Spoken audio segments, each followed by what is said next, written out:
Hey guys, I know it's been a little bit since I've added any videos on here. So I listened to a great training with the health coaching I do yesterday, and I wanted to share it with you because I think it's totally applicable to life, no matter what kind of job you have, no matter what phase you're in. And these are 6 tips to help you if you are stressed, if you are overwhelmed, because I have been in and out of that season for the past few months, and these were really practical tips. They were things that I could start doing right now. And so I wanted to share them with you in the hopes that maybe 1 or 2 of them would just be really helpful for you. Sorry. So, tip number 1 is when you wake up in the morning, go and do a brain dump. The girl that did this training called it a morning page, but really just get all those things out of your brain. And this is going to be really important for the step 2 that we're about to do. But any to-do list that you might have, anything you want to tackle, any crazy dreams that you might have had the night before, get those out of your brain. Write them on paper, even if they're ridiculous. Maybe at some point there'll be some really profound thing and you'll see it come together, or maybe it will just continue to be a to-do list, but get that out of your head. Step 2 is to spend some time in quiet. You can call this prayer, you can call this meditation, you can just call it silence, whatever it is. But she talked about how many studies have shown that just 5 minutes of that quiet time meditation can make you so much more creative and less stressed and just make your day go so much better. So take that time in quiet. I'm reading a book right now that really talks about the difference between prayer and listening to God and not considering those the same thing.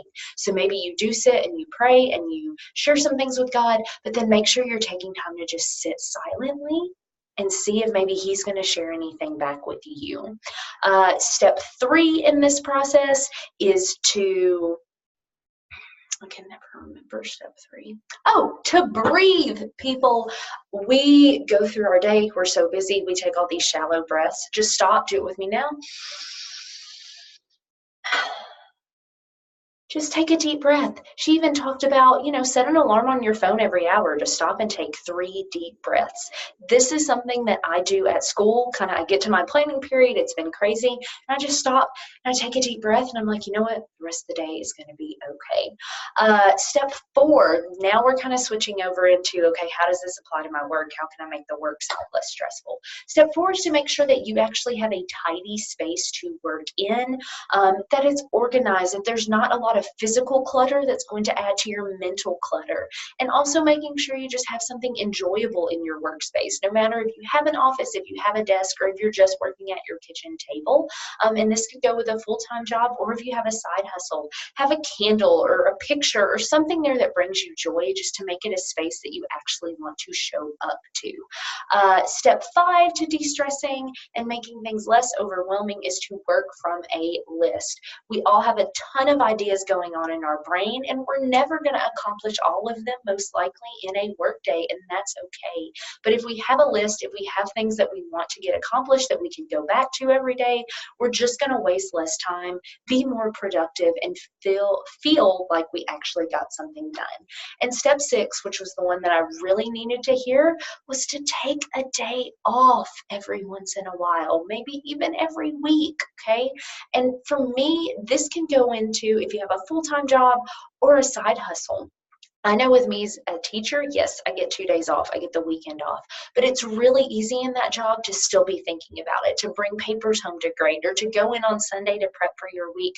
And guys, the fact is we need some space away. It doesn't matter how much you love your job. You just need some downtime to decompress and get away from it. And with my side hustle, it's great for me that I can do health coaching from home, from my phone, whenever I want. But I need to step away sometimes and not have that be all of my downtime. So when I listened to that call yesterday, I was about to go drink my go-go juice and push through a nap time hustle. And she was like, take a day off. I was like, you know what? I'm exhausted right now. I don't need more, energy to get through and push through something. Like, I just need to rest. So I did. I went to Target with my son and I just took the rest of the night off, and it was fantastic. I woke up this morning energized and excited to do things. So quick recap for you. We're going to do a brain dump in the morning when we wake up. We're going to spend some time in quiet and prayer and meditation for just 5 minutes in the morning to kind of get ourselves ready for the day. We're going to take deep breaths. We're going to make sure our workspace is clean and tidy. We're going to work from a list, and we're going to take a day off every so often when we need to. So I hope at least one of those tips would be helpful for you, or maybe like me, you're going to try to implement all 6. But here's to being less stressed and overwhelmed in our lives. Hope you guys have a great day. Bye-bye.